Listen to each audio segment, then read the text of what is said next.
বিভাগীয় শহরগুলিতে বিশেষ করে রাজধানী ঢাকায় যানজট অত্যন্ত নিয়ন্ত্রণহীন। হাটে মাঠে ঘাটে, অফিস আদালতে জনগণের ভোগান্তির শেষ নেই।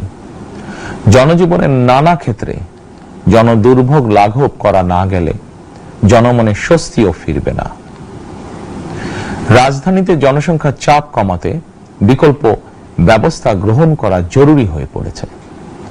মানুষ তার নিজ জেলায় কিংবা নিজের বাসা বাড়িতে থেকেও যাতে সহজভাবে সঠিক সময়ে অফিস আদালত ব্যবসা বাণিজ্য করতে পারেন, সেই লক্ষ্যকে সামনে রেখেই সারা দেশে রেল যোগাযোগ ব্যবস্থা ঢেলে সাজানোর উদ্যোগ নেওয়া হচ্ছে।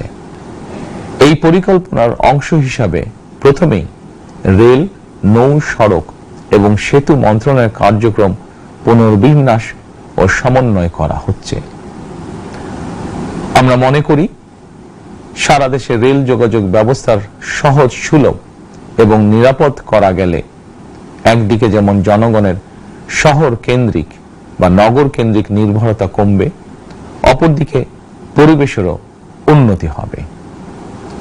প্রিয় দেশবাসী, আমাদের চারপাশে সমস্যার শেষ নেই, তবে সমস্যার পাশাপাশি সম্ভাবনাও কিন্তু কম নয়। আমাদের বৃহৎ জনগোষ্ঠীকে যদি আমরা দক্ষ জনশক্তিতে রূপান্তরিত করতে পারি, তাহলে এই জনসংখ্যাই হবে আমাদের জনসম্পদ। আমরা নিজেদেরকে দক্ষ করে গড়ে তুলতে পারলে শুধু বাংলাদেশই নয়, বিশ্ব বাজারও আমাদের জন্য উন্মুক্ত। তথ্য প্রযুক্তির সিঁড়ি বেয়ে বিশ্ব এখন কৃত্রিম বুদ্ধিমত্তার যুগে প্রবেশ করেছে।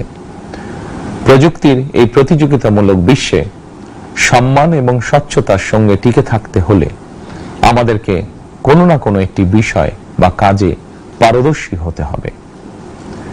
দেশের কোটি কোটি শিক্ষার্থী এবং তরুণ যুবশক্তির উদ্দেশ্যে বলতে চাই, মেধায়, জ্ঞানে, বিজ্ঞানে নিজেদেরকে যোগ্য করে গড়ে তোলার জন্য যত রকমের সহযোগিতা দেওয়া যায় সব রকমের সহযোগিতা দিতে সরকার প্রস্তুত। কর্মসংস্থান এবং কর্ম পরিবেশ নিশ্চিত করার সুনির্দিষ্ট অঙ্গীকার নিয়ে বর্তমান সরকার যাত্রা শুরু করেছে।